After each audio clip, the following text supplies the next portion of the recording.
بسم اللہ الرحمن الرحیم۔ شروع اللہ کا نام لے کر جو بڑا مہربان نہایت رحم والا ہے۔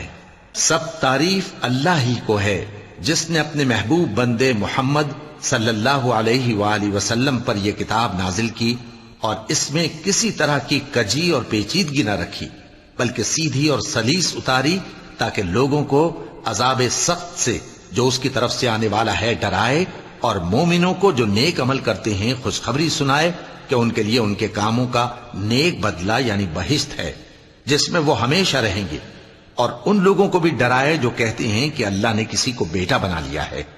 ان کو اس بات کا کچھ بھی علم نہیں اور نہ ان کے باپ دادا ہی کو تھا۔ یہ بڑی سخت بات ہے جو ان کے منہ سے نکلتی ہے، اور کچھ شک نہیں کہ یہ جو کچھ کہتے ہیں محض جھوٹ ہے۔ اے پیغمبر، اگر یہ اس کلام پر ایمان نہ لائیں تو شاید تم ان کے پیچھے رنج کر کر کے اپنے تئیں ہلاک کر دو گے۔ جو چیز زمین پر ہے ہم نے اس کو زمین کے لیے زینت بنایا ہے تاکہ لوگوں کی آزمائش کریں کہ ان میں کون اچھے عمل کرنے والا ہے، اور جو چیز زمین پر ہے ہم اس کو نابود کر کے بنجر میدان کر دیں گے۔ کیا تم خیال کرتے ہو کہ غار اور لوح والے ہماری نشانیوں میں سے عجیب تھے؟ جب وہ نوجوان غار میں جا رہے تو کہنے لگے کہ اے ہمارے پروردگار، ہم پر اپنے ہاں سے رحمت نازل فرما اور ہمارے کام میں درستی کے سامان مہیا کر۔ تو ہم نے غار میں کئی سال تک ان کے کانوں پر نیند کا پردہ ڈالے رکھا، یعنی ان کو سلائے رکھا، پھر ان کو جگا اٹھایا تاکہ معلوم کریں کہ جتنی مدت وہ غار میں رہے دونوں جماعتوں میں سے اس کی مقدار کس کو خوب یاد ہے۔ ہم ان کے حالات تم سے صحیح صحیح بیان کرتے ہیں۔ وہ کئی نوجوان تھے جو اپنے پروردگار پر ایمان لائے تھے، اور ہم نے ان کو اور زیادہ ہدایت دی تھی، اور ان کے دلوں کو مربوط یعنی مضبوط کر دیا۔ جب وہ اٹھ کھڑے ہوئے تو کہنے لگے کہ ہمارا پروردگار آسمانوں اور زمین کا مالک ہے، ہم اس کے سوا کسی کو معبود سمجھ کر نہ پکاریں گے۔ اگر ایسا کیا تو اس وقت ہم نے بے عقلی کی بات کی۔ ان ہماری قوم کے لوگوں نے اس کے سوا اور معبود بنا رکھے ہیں، بھلا یہ ان کے معبود ہونے پر کوئی کھلی دلیل کیوں نہیں لاتے؟ تو اس سے زیادہ کون ظالم ہے جو اللہ پر جھوٹ باندھے؟ اور جب تم نے ان مشرکوں سے اور جن کی یہ اللہ کے سوا عبادت کرتے ہیں ان سے کنارہ کر لیا ہے تو غار میں چل رہو، تمہارا پروردگار تمہارے لیے اپنی رحمت وسیع کر دے گا اور تمہارے کاموں میں آسانی کے سامان مہیا کرے گا۔ اور جب سورج نکلے تو تم دیکھو کہ دھوپ ان کے غار سے داہنی طرف سمٹ جائے، اور جب غروب ہو تو ان سے بائیں طرف کترا جائے، اور وہ اس غار کے کشادہ حصے میں تھے۔ یہ اللہ کی نشانیوں میں سے ہیں، جس کو اللہ ہدایت دے وہ ہدایت یاب ہے، اور جس کو گمراہ رہنے دے تو تم اس کے لیے کوئی دوست راہ بتانے والا نہ پاؤ گے۔ اور تم ان کے متعلق خیال کرو کہ وہ جاگ رہے ہیں حالانکہ وہ سوتے ہیں، اور ہم ان کو دائیں اور بائیں کروٹ بدلاتے تھے، اور ان کا کتا چوکھٹ پر دونوں ہاتھ پھیلائے ہوئے تھا۔ اگر تم ان کو جھانک کر دیکھتے تو پیٹ پھیر کر بھاگ جاتے اور ان سے دہشت میں آ جاتے۔ اور اسی طرح ہم نے ان کو اٹھایا تاکہ آپس میں ایک دوسرے سے دریافت کریں۔ ایک کہنے والے نے کہا کہ تم یہاں کتنی مدت رہے؟ انہوں نے کہا کہ 1 دن یا اس سے بھی کم۔ انہوں نے کہا کہ جتنی مدت تم رہے ہو تمہارا پروردگار ہی اس کو خوب جانتا ہے، تو اپنے میں سے کسی کو یہ روپیہ دے کر شہر بھیجو، وہ دیکھے کہ نفیس کھانا کون سا ہے تو اس میں سے کھانا لے آئے، اور احتیاط سے آئے جائے اور تمہارا حال کسی کو نہ بتائے۔ اگر وہ تم پر دسترس پا لیں گے تو تمہیں سنسار کر دیں گے یا پھر اپنے مذہب میں داخل کر لیں گے، اور اس وقت تم کبھی فلاح نہیں پاؤ گے۔ اور اسی طرح ہم نے لوگوں کو ان کے حال سے خبردار کر دیا تاکہ وہ جانیں کہ اللہ کا وعدہ سچا ہے، اور یہ کہ قیامت جس کا وعدہ کیا جاتا ہے اس میں کچھ شک نہیں۔ اس وقت لوگ ان کے بارے میں باہم جھگڑنے لگے اور کہنے لگے کہ ان کے غار پر عمارت بنا دو۔ ان کا پروردگار ان کے حال سے خوب واقف ہے۔ جو لوگ ان کے معاملے میں غلبہ رکھتے تھے وہ کہنے لگے کہ ہم ان کے غار پر مسجد بنائیں گے۔ بعض لوگ اٹکل پچو کہیں گے کہ وہ 3 تھے اور چوتھا ان کا کتا تھا، اور بعض کہیں گے کہ وہ 5 تھے اور چھٹا ان کا کتا تھا، اور بعض کہیں گے کہ وہ 7 تھے اور 8واں ان کا کتا تھا۔ کہہ دو کہ میرا پروردگار ہی ان کے شمار سے خوب واقف ہے، ان کو جانتے بھی ہیں تو تھوڑے ہی لوگ جانتے ہیں۔ تو تم ان کے معاملے میں بحث نہ کرنا مگر سرسری سی بحث، اور نہ ان کے بارے میں ان میں سے کسی سے کچھ دریافت ہی کرنا۔ اور کسی کام کی نسبت نہ کہنا کہ میں اسے کل کر دوں گا، مگر انشاءاللہ کہہ کر، یعنی اگر اللہ چاہے تو کر دوں گا۔ اور جب اللہ کا نام لینا بھول جاؤ تو یاد آنے پر لے لو، اور کہہ دو کہ امید ہے کہ میرا پروردگار مجھے اس سے بھی زیادہ ہدایت کی باتیں بتائے۔ اور اصحاب کہف اپنے غار میں 9 پر 300 سال رہے۔ کہہ دو کہ جتنی مدت وہ رہے اسے اللہ ہی خوب جانتا ہے، اسی کو آسمانوں اور زمین کی پوشیدہ باتیں معلوم ہیں، وہ کیا خوب دیکھنے والا اور کیا خوب سننے والا ہے۔ اس کے سوا ان کا کوئی کارساز نہیں، اور نہ وہ اپنے حکم میں کسی کو شریک کرتا ہے۔ اور اپنے پروردگار کی کتاب کو جو تمہارے پاس بھیجی جاتی ہے پڑھتے رہا کرو، اس کی باتوں کو کوئی بدلنے والا نہیں، اور اس کے سوا تم کہیں پناہ بھی نہیں پاؤ گے۔ اور جو لوگ صبح و شام اپنے پروردگار کو پکارتے اور اس کی خوشنودی کے طالب ہیں، ان کے ساتھ صبر کرتے رہو، اور تمہاری نگاہیں ان میں سے گزر کر اور طرف نہ دوڑیں کہ تم دنیاوی زندگی کی رونقوں کے خواستگار ہو جاؤ۔ اور جس شخص کے دل کو ہم نے اپنی یاد سے غافل کر دیا ہے اور وہ اپنی خواہش کی پیروی کرتا ہے اور اس کا کام حد سے بڑھ گیا ہے، اس کا کہا نہ ماننا۔ اور کہہ دو کہ لوگو یہ قرآن تمہارے پروردگار کی طرف سے برحق ہے، تو جو چاہے ایمان لائے اور جو چاہے کافر رہے۔ ہم نے ظالموں کے لیے دوزخ کی آگ تیار کر رکھی ہے جس کی قناتیں ان کو گھیر رہی ہوں گی، اور اگر فریاد کریں گے تو ایسے کھولتے ہوئے پانی سے ان کی داد رسی کی جائے گی جو پگھلے ہوئے تانبے کی طرح گرم ہوگا اور جو ان کے چہروں کو بھون ڈالے گا۔ ان کے پینے کا پانی بھی برا اور آرام گاہ بھی بری۔ اور جو ایمان لائے اور کام بھی نیک کرتے رہے تو ہم نیک کام کرنے والوں کا اجر ضائع نہیں کرتے۔ ایسے لوگوں کے لیے ہمیشہ رہنے کے باغ ہیں جن میں ان کے محلوں کے نیچے نہریں بہ رہی ہیں، ان کو وہاں سونے کے کنگن پہنائے جائیں گے، اور وہ باریک دیبا اور اطلس کے سبز کپڑے پہنا کریں گے، اور تختوں پر تکیے لگا کر بیٹھا کریں گے۔ کیا خوب بدلہ اور کیا خوب آرام گاہ ہے۔ اور ان سے 2 شخصوں کا حال بیان کرو جن میں سے ایک کو ہم نے انگور کے 2 باغ عنایت کیے تھے اور ان کے گردا گرد کھجوروں کے درخت لگا دیے تھے اور ان کے درمیان کھیتی پیدا کر دی تھی۔ دونوں باغ کثرت سے پھل لاتے اور اس کی پیداوار میں کسی طرح کی کمی نہ ہوتی، اور دونوں میں ہم نے ایک نہر بھی جاری کر رکھی تھی، اور اس طرح اس شخص کو ان کی پیداوار ملتی رہتی تھی۔ تو ایک دن جبکہ وہ اپنے دوست سے باتیں کر رہا تھا، کہنے لگا کہ میں تم سے مال و دولت میں بھی زیادہ ہوں اور جتھے اور جماعت کے لحاظ سے بھی زیادہ عزت والا ہوں، اور ایسی شیخیوں سے اپنے حق میں ظلم کرتا ہوا اپنے باغ میں داخل ہوا۔ کہنے لگا کہ میں نہیں خیال کرتا کہ یہ باغ کبھی تباہ ہو، اور نہ خیال کرتا ہوں کہ قیامت برپا ہو، اور اگر میں اپنے پروردگار کی طرف لوٹایا بھی جاؤں تو وہاں ضرور اس سے اچھی جگہ پاؤں گا۔ تو اس کا دوست جو اس سے گفتگو کر رہا تھا کہنے لگا کہ کیا تم اس ذات سے کفر کرتے ہو جس نے تم کو مٹی سے پیدا کیا، پھر نطفے سے، پھر تمہیں پورا آدمی بنایا؟ مگر میں تو یہ کہتا ہوں کہ اللہ ہی میرا پروردگار ہے، اور میں اپنے پروردگار کے ساتھ کسی کو شریک نہیں کرتا۔ اور جب تم اپنے باغ میں داخل ہوئے تو تم نے ما شاء اللہ لا قوت الا باللہ کیوں نہ کہا؟ اگر تم مجھے مال و اولاد میں اپنے سے کمتر دیکھتے ہو تو عجب نہیں کہ میرا پروردگار مجھے تمہارے باغ سے بہتر عطا فرمائے، اور تمہارے اس باغ پر آسمان سے آفت بھیج دے تو وہ صاف میدان ہو جائے، یا اس باغ کی نہر کا پانی گہرائی میں اتر جائے تو پھر تم اسے تلاش نہ کر سکو، اور اس کے میووں کو عذاب نے آ گھیرا اور وہ اپنی چھتریوں پر گر کر رہ گیا، تو جو مال اس نے اس پر خرچ کیا تھا اس پر حسرت سے ہاتھ ملنے لگا اور کہنے لگا کہ کاش میں اپنے پروردگار کے ساتھ کسی کو شریک نہ بناتا۔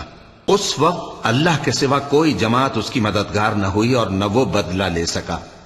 یہاں سے ثابت ہوا کہ حکومت سب اللہ کی ہے، جو معبود برحق ہے وہی بہترین ثواب عطا کرنے والا اور بہترین انجام لانے والا ہے۔ اور ان سے دنیا کی زندگی کی مثال بھی بیان کر دو کہ وہ ایسی ہے جیسے پانی جسے ہم نے آسمان سے برسایا تو اس کے ساتھ زمین کی پیداوار مل کر نکلی، پھر وہ چورا چورا ہو گئی کہ ہوائیں اسے اڑاتی پھرتی ہیں، اور اللہ تو ہر چیز پر قدرت رکھتا ہے۔ مال اور بیٹے تو دنیا کی زندگی کی رونق و زینت ہیں، اور نیکیاں جو باقی رہنے والی ہیں وہ ثواب کے لحاظ سے تمہارے پروردگار کے ہاں بہت اچھی اور امید کے لحاظ سے بہت بہتر ہیں۔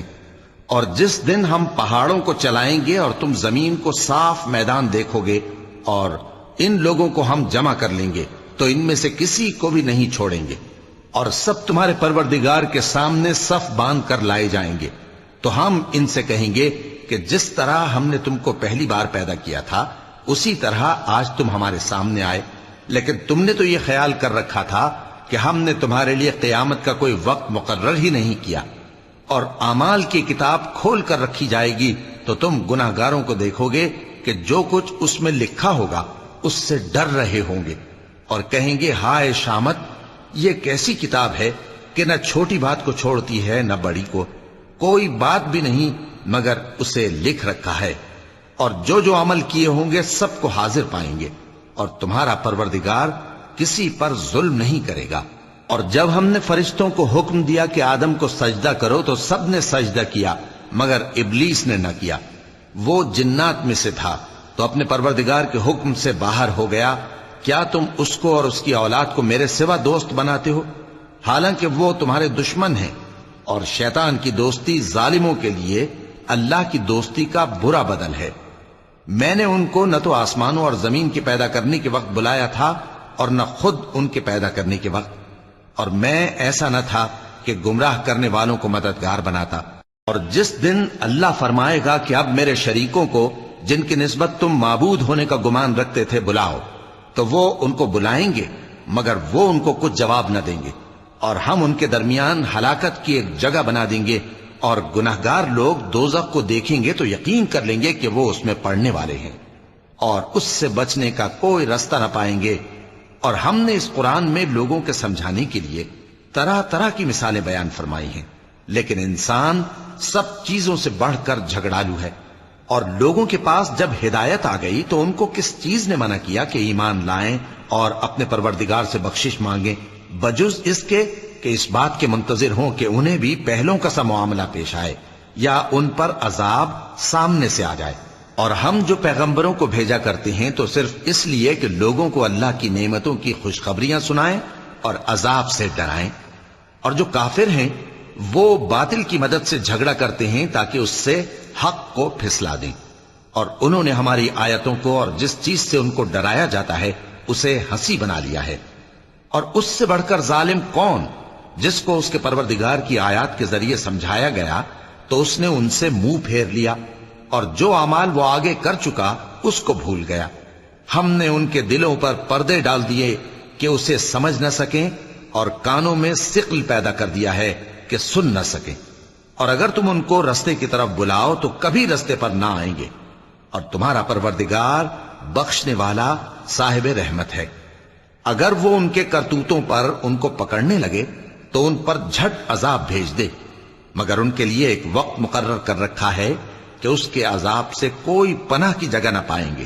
اور یہ بستیاں جو ویران پڑی ہیں، جب انہوں نے کفر کر کے ظلم کیا تو ہم نے ان کو تباہ کر دیا، اور ان کی تباہی کے لیے ایک وقت مقرر کر دیا تھا۔ اور جب موسیٰ نے اپنے شاگرد سے کہا کہ جب تک میں دو دریاؤں کے ملنے کی جگہ نہ پہنچ جاؤں ٹلنے کا نہیں، خاص صدیوں چلتا رہوں، پھر جب وہ دونوں ان دریاؤں کے سنگم پر پہنچے تو اپنی مچھلی بھول گئے، پھر اس مچھلی نے دریا میں سرنگ کی طرح اپنا راستہ بنا لیا۔ جب آگے چلے تو موسیٰ نے اپنے شاگرد سے کہا کہ ہمارا کھانا لاؤ، اس سفر سے ہم کو بہت تکان ہو گئی ہے۔ اس نے کہا کہ بھلا آپ نے دیکھا کہ جب ہم نے اس چٹان کے پاس آرام کیا تھا تو میں مچھلی وہیں بھول گیا، اور مجھے آپ سے اس کا ذکر کرنا شیطان نے بھلا دیا، اور اس مچھلی نے عجیب طرح سے دریا میں اپنا راستہ بنایا۔ موسیٰ نے کہا یہی تو وہ مقام ہے جسے ہم تلاش کرتے تھے، تو وہ اپنے پاؤں کے نشان دیکھتے دیکھتے لوٹ گئے۔ وہاں انہوں نے ہمارے بندوں میں سے ایک بندہ دیکھا جس کو ہم نے اپنے ہاتھ سے رحمت خاص سے نوازا تھا اور اپنے پاس سے ایک خاص علم بخشا تھا۔ موسیٰ نے ان سے جن کا نام خضر تھا کہا کہ جو علم اللہ کی طرف سے آپ کو سکھایا گیا ہے، اگر آپ اس میں سے مجھے کچھ بھلائی کی باتیں سکھائیں تو میں آپ کے ساتھ رہوں۔ خضر نے کہا کہ تم میرے ساتھ رہ کر صبر نہیں کر سکو گے، اور جس بات کی تمہیں خبر ہی نہیں اس پر صبر کر بھی کیسے سکتے ہو؟ موسیٰ نے کہا اللہ نے چاہا تو آپ مجھے صابر پائیے گا، اور میں آپ کے ارشاد کے خلاف نہیں کروں گا۔ خضر نے کہا اگر تم میرے ساتھ رہنا چاہو تو شرط یہ ہے مجھ سے کوئی بات نہ پوچھنا، جب تک میں خود اس کا ذکر تم سے نہ کروں۔ تو دونوں چل پڑے، یہاں تک کہ جب کشتی میں سوار ہوئے تو خضر نے کشتی کو پھاڑ ڈالا۔ موسیٰ نے کہا، کیا آپ نے اس کو اس لیے پھاڑا ہے کہ سواروں کو غرق کر دی؟ یہ تو آپ نے بڑی عجیب بات کی۔ خضر نے کہا، کیا میں نے نہیں کہا تھا کہ تم میرے ساتھ صبر نہ کر سکو گے؟ موسیٰ نے کہا کہ جو بھول مجھ سے ہوئی اس پر مواخذہ نہ کیجیے اور میرے معاملے میں مجھ پر مشکل نہ ڈالیے۔ پھر دونوں چلے، یہاں تک کہ رستے میں ایک لڑکا ملا تو خضر نے اسے مار ڈالا۔ موسیٰ نے کہا کہ آپ نے ایک بے گناہ شخص کو ناحق بغیر قصاص کے مار ڈالا، یہ تو آپ نے بری بات کی۔ خضر نے کہا، کیا میں نے نہیں کہا تھا کہ تم سے میرے ساتھ صبر نہیں ہو سکے گا؟ انہوں نے کہا کہ اگر میں اس کے بعد پھر کوئی بات پوچھوں یعنی اعتراض کروں تو مجھے اپنے ساتھ نہ رکھیے گا کہ آپ میری طرف سے عذر کے قبول کرنے میں حد کو پہنچ گئے ہیں۔ پھر دونوں چلے، یہاں تک کہ گاؤں والوں کے پاس پہنچے اور ان سے کھانا طلب کیا۔ انہوں نے ان کی ضیافت کرنے سے انکار کیا۔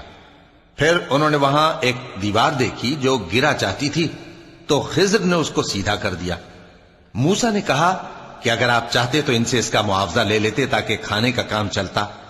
خضر نے کہا کہ اب مجھ میں اور تم میں علیحدگی، مگر جن باتوں پر تم صبر نہ کر سکے میں ان کا تمہیں بھید بتائے دیتا ہوں کہ وہ جو کشتی تھی غریب لوگوں کی تھی جو دریا میں محنت کر کے یعنی کشتیاں چلا کر گزارا کرتے تھے، اور ان کے سامنے کی طرف ایک بادشاہ تھا جو ہر اچھی کشتی کو زبردستی چھین لیتا تھا۔ تو میں نے چاہا کہ اسے عیبدار کر دوں تاکہ وہ اسے غصب نہ کر سکے۔ اور وہ جو لڑکا تھا اس کے ماں باپ دونوں مومن تھے، ہمیں اندیشہ ہوا کہ وہ بڑا ہو کر بد کردار ہوگا تو کہیں ان کو سرکشی اور کفر میں نہ پھنسا دے، تو ہم نے چاہا کہ ان کا پروردگار اس کی جگہ ان کو اور بچہ عطا فرمائے جو اخلاقی پاکیزگی میں بہتر اور محبت میں زیادہ قریب ہو۔ اور وہ جو دیوار تھی سو 2 یتیم لڑکوں کی تھی جو شہر میں رہتے تھے، اور اس کے نیچے ان کا خزانہ دفن تھا، اور ان کا باپ ایک نیک آدمی تھا۔ تو تمہارے پروردگار نے چاہا کہ وہ اپنی جوانی کو پہنچ جائیں اور پھر اپنا خزانہ نکالے۔ یہ تمہارے پروردگار کی مہربانی ہے، اور یہ کام میں نے اپنی طرف سے نہیں کیے، یہ ان باتوں کی حقیقت ہے جن پر تم صبر نہ کر سکے۔ اور تم سے ذوالقرنین کے بارے میں دریافت کرتے ہیں، کہہ دو کہ میں اس کا کسی قدر حال تمہیں پڑھ کر سناتا ہوں۔ ہم نے اس کو زمین میں بڑا اقتدار دیا تھا اور ہر طرح کا سامان اس کو عطا کیا تھا۔ تو اس نے ایک سفر کا سامان کیا، یہاں تک کہ جب سورج کے غروب ہونے کی جگہ پہنچا تو اسے ایسا پایا کہ ایک کیچڑ والے چشمے میں ڈوب رہا ہے، اور اس چشمے کے پاس ایک قوم دیکھی۔ ہم نے کہا، ذوالقرنین، تم ان کو خواہ تکلیف دو خواہ ان کے بارے میں بھلائی اختیار کرو، دونوں باتوں کی تم کو قدرت ہے۔ ذوالقرنین نے کہا کہ جو کفر و بد کرداری سے ظلم کرے گا اسے ہم سزا دیں گے، پھر وہ اپنے پروردگار کی طرف لوٹایا جائے گا تو وہ بھی اسے بڑا عذاب دے گا، اور جو ایمان لائے گا اور عمل نیک کرے گا اس کے لیے بہت اچھا بدلہ ہے، اور ہم اپنے معاملے میں اس سے نرم بات کہیں گے۔ پھر اس نے ایک اور سامان سفر کیا، یہاں تک کہ سورج کے طلوع ہونے کے مقام پر پہنچا تو دیکھا کہ وہ ایسے لوگوں پر طلوع ہوتا ہے جن کے لیے ہم نے دھوپ سے بچاؤ کی کوئی اوٹ نہیں بنائی تھی۔ حقیقت یوں ہی تھی، اور جو کچھ اس کے پاس تھا ہم کو سب کی خبر تھی۔ پھر اس نے ایک اور سفر کا سامان کیا، یہاں تک کہ 2 اونچے سیدھے پہاڑوں کے درمیان پہنچا تو دیکھا کہ ان کے اس طرف کچھ لوگ ہیں کہ بات کو سمجھ نہیں سکتے۔ ان لوگوں نے کہا کہ اے ذوالقرنین، یاجوج اور ماجوج اس علاقے میں فساد کرتے رہتے ہیں، بھلا ہم آپ کے لیے خرچ کا انتظام کر دیں کہ آپ ہمارے اور ان کے درمیان ایک دیوار کھینچ دیں۔ ذوالقرنین نے کہا کہ خرچ کا جو مقدور اللہ نے مجھے بخشا ہے وہ بہت اچھا ہے، تم مجھے قوت بازو سے مدد دو، میں تمہارے اور ان کے درمیان ایک مضبوط رکاوٹ بنا دوں گا۔ تم لوہے کے بڑے بڑے تختے میرے پاس لاؤ۔ چنانچہ کام جاری کر دیا گیا، یہاں تک کہ جب اس نے دونوں پہاڑوں کے درمیان کا حصہ برابر کر دیا اور کہا کہ اب اسے دھوکو، یہاں تک کہ جب اس کو دھونک دھونک کر آگ کر دیا تو کہا کہ اب میرے پاس تانبا لاؤ کہ اس پر پگھلا کر ڈال دوں۔ پھر ان میں یہ قدرت نہ رہی کہ اس پر چڑھ سکیں، اور نہ یہ طاقت رہی کہ اس میں نقب لگا سکیں۔ بولا کہ یہ میرے پروردگار کی مہربانی ہے، پھر جب میرے پروردگار کا وعدہ آ پہنچے گا تو اس کو ڈھا کر ہموار کر دے گا، اور میرے پروردگار کا وعدہ سچا ہے۔ اس روز ہم ان کو چھوڑ دیں گے کہ روئے زمین پر پھیل کر ایک دوسرے میں گھس جائیں گے، اور سور پھونکا جائے گا تو ہم سب کو جمع کر لیں گے، اور اس روز ہم جہنم کو کافروں کے سامنے لائیں گے، جن کی آنکھیں میری یاد سے پردے میں تھیں اور وہ سننے کی طاقت نہیں رکھتے تھے۔ اب کیا کافر یہ خیال کرتے ہیں کہ وہ میرے بندوں کو میرے سوا اپنا کارساز بنائیں گے تو میں خفا نہیں ہوں گا؟ ہم نے ایسے کافروں کے لیے جہنم کی مہمانی تیار کر رکھی ہے۔ کہہ دو کہ ہم تمہیں ایسے لوگ بتائیں جو اعمال کے لحاظ سے بڑے نقصان میں ہیں؟ یہ وہ لوگ ہیں جن کی دوڑ دھوپ دنیا کی زندگی میں برباد ہو گئی اور وہ یہ سمجھے ہوئے ہیں کہ وہ اچھے کام کر رہے ہیں۔ یہ وہ لوگ ہیں جنہوں نے اپنے پروردگار کی آیتوں کو نہ مانا اور اس کے سامنے جانے سے انکار کیا، تو ان کے اعمال ضائع ہو گئے، سو ہم قیامت کے دن ان کے لیے کچھ بھی وزن قائم نہیں کریں گے۔ یہ ان کی سزا ہے، یعنی جہنم، اس لیے کہ انہوں نے کفر کیا اور ہماری آیتوں اور ہمارے پیغمبروں کی ہنسی اڑائی۔ جو لوگ ایمان لائے اور عمل نیک کیے ان کے لیے بہشت کے باغ بطور مہمانی ہوں گے، ہمیشہ ان میں رہیں گے اور وہاں سے مکان بدلنا نہ چاہیں گے۔ کہہ دو کہ اگر سمندر میرے پروردگار کی باتوں کے لکھنے کے لیے روشنائی ہو تو قبل اس کے کہ میرے پروردگار کی باتیں تمام ہوں سمندر ختم ہو جائے، اگرچہ ہم ویسا ہی اور اس کی مدد کو لائیں۔ کہہ دو کہ میں تمہاری طرح کا ایک بشر ہوں، البتہ میری طرف وہی آتی ہے کہ تمہارا معبود وہی ایک معبود ہے، تو جو شخص اپنے پروردگار سے ملنے کی امید رکھے چاہیے کہ عمل نیک کرے اور اپنے پروردگار کی عبادت میں کسی کو شریک نہ بنائے۔ صدق اللہ العظیم۔